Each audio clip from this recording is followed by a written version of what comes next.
तो दोस्तों आज देखिए हम क्या निकालने वाले हैं, ब्याज को कैसे निकाला जाता है। चलिए पहले हम आपको प्रश्न पढ़ के दिखाते हैं कि प्रश्न में क्या है। रामू ने 3,000 रुपये 5% की दर से 1 वर्ष 3 महीने 9 दिन के लिए दिए, तो बताओ उसको कितने रुपए मिलेंगे। तो हमें इस सवाल में क्या बताना है कि रामू ने 3,000 रुपये 5% की दर से किसी को दे दिए हैं और उसमें समय कितना लग गया, 1 वर्ष 3 महीने और 9 दिन का समय लग गया है। ठीक है ना दोस्तों। तो इस सवाल को बड़ी आसानी से आप एक चुटकियों में कर सकते हैं और वो भी एक बार में ही सही आंसर आ जाएगा। बिल्कुल आसान ट्रिक बताऊंगा, लेकिन उससे पहले आप इसका सूत्र देख लीजिए कि सूत्र से कैसे निकाला जाता है। तो ब्याज का जो सूत्र होता है, तो ब्याज बराबर होता है मूलधन।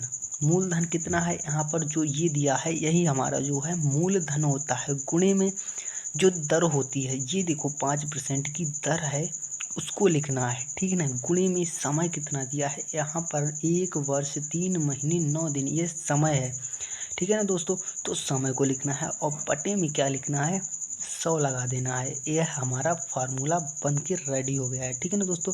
अब इस फार्मूले की अकॉर्डिंग ही इन चीज़ों को रखते हैं। तो मूलधन हमारा कितना है, जो 3,000 रुपये है, और गुणे में दर हमारी कितनी है दोस्तों, तो यहाँ पर 5% की है। तो और समय में कितना है, यहाँ पर ध्यान रखना कि समय जो है वो महीने के हिसाब से ही लगाया जाता है। तो यहाँ पर कितने समय है, देखो 1 वर्ष है, 1 वर्ष कितने महीनों के बराबर होती है भाई, 12 महीने के बराबर होती है। ठीक है ना दोस्तों।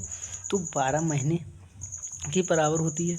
ठीक है। और इसमें 3 महीने और प्लस करने हैं भाई, ये 3 महीने हैं, तो इसमें 3 महीने और प्लस कर लो तो कितने आ जाएंगे आंसर, हमारा आंसर आ जाएगा 15। ठीक है ना। 15 महीने यहाँ पर मैंने तो लिख दिए हैं 15। ठीक है ना दोस्तों। और बटे में क्या लिखना है, मुझे 100 लिखना है, जो यहाँ पर दिया गया है। ठीक है ना। अब इसका कटा पेज कर लो। ठीक है। 1 0 से 1 तो यहाँ पर 30 बचा, तो इसको नीचे ऐसा लिख देंगे, 30 गुणे 5 गुणे 15। तो आप अब बटे में तो ये 100 तो हैं, वो तो चले गए हैं। ठीक है ना दोस्तों। अब इनको हम सॉल्व करते हैं, तो 3 पंजे 15 यानी कि 150। अब 150 और 15 की हमें गुणा करनी है। ठीक है ना दोस्तों। तो यहाँ पर हम पहले 15 और 15 की गुणा कर लेंगे और लास्ट में एक 0 लगा देंगे, तो इसका आंसर निकल आएगा। ठीक है ना दोस्तों। तो 5 पंजे 15, पचम 25 के 5 हासिल के 2। ठीक है ना दोस्तों। अब इन दोनों की करेंगे तो कितने, 5 1 5 यानी कि 10 और प्लस में 2 तो 12 हो जाएंगे। तो 12 के यहाँ पर 2 लिख दिए और ऊपर 1 आ जाएगा। ठीक है ना दोस्तों। अब 1 और 1 की करते हैं तो कितना, 1 एकन 1 और 1 ये है तो 2 हो जाएंगे। ठीक है ना दोस्तों। और यहाँ पर अगर ये वाला 0 उठा के रख दिया तो यहाँ पर भी आ जाएगा। ठीक है ना दोस्तों। तो यहाँ पर आंसर कितना आ गया, 2,250 रुपये। यह हमारा जो है आंसर निकल के आ गया है, जो महीने का है। और हमें अब दिन भी तो निकालने हैं दोस्तों। यहाँ पर देखिए हमें 9 दिन भी दिए गए हैं। ठीक है ना दोस्तों। तो यहाँ पर हमें जो आंसर यहाँ पर ये मिला था, ये आंसर 150, यह मेरा वो 1 महीने का है। 1 महीने में हमारा इतना ब्याज हो जाता है। तो चलिए इसी के अकॉर्डिंग यहाँ पर निकालते हैं, 15। ठीक है। और बटे में 30 लिख देना, क्योंकि 1 महीने में 30 दिन होते हैं। ठीक है ना दोस्तों। तो यहाँ से एक 0 कैंसिल, 3 पंजे 15 यानी कि 5 दिन प्रति दिन 5 का सूत्र लगता है इसमें। तो यहाँ पर कितने लगा दिए हैं, 9 यहाँ पर हैं। ठीक है ना दोस्तों। प्रश्न में 9 दिए गए हैं, तो यहाँ पर 5 और गुणे में 9 कर लेना है, तो मुझे कितना आंसर मिल जाएगा, 45।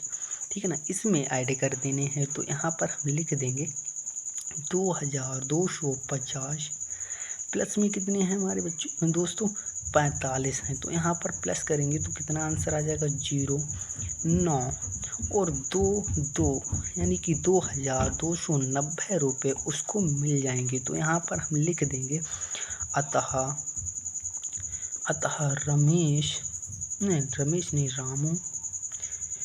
रामू को 2,290 रुपये मिलेंगे। ठीक है ना दोस्तों। इसी प्रकार की वीडियो के लिए इस चैनल को सब्सक्राइब कर लो। बेसिक से रिलेटेड सभी प्रश्न इस चैनल पे मिलते रहेंगे, इसीलिए इस चैनल को सब्सक्राइब कर लो, आपके बहुत काम आएगा। ठीक है ना दोस्तों। अब दोस्तों आपको हम क्या बताने वाले हैं, ट्रिक से आप कैसे निकाल सकते हैं। चलिए आपको ट्रिक भी बता देते हैं। मूलधन हमारा कितना था, तो बच्चों 3000 रुपये था जो रामू ने दिया था। ठीक है ना दोस्तों। और हमारा जो दर था तो 5% की दर से दिया था। ठीक है ना दोस्तों। और यहाँ पर समय कितना दिया था, तो 1 वर्ष था। 1 वर्ष 3 महीने और कितने 9 दिन थे ना, और 9 दिन। यहाँ पर यह सब लिख दिया है। अब हम आपको बताएंगे कि ट्रिक से कैसे निकालेंगे। हम बच्चों अक्सर प्रतिशत निकालते हैं। ठीक है ना दोस्तों। प्रतिशत तो आप बड़ी आसानी से निकाल सकते हैं। नहीं निकाल पाते हैं तो आप मेरी इस वीडियो को देख लेना, जो मैंने अभी रिसेंटली डाली थी। आप प्रतिशत निकालना सीख जाएंगे। ठीक है ना दोस्तों।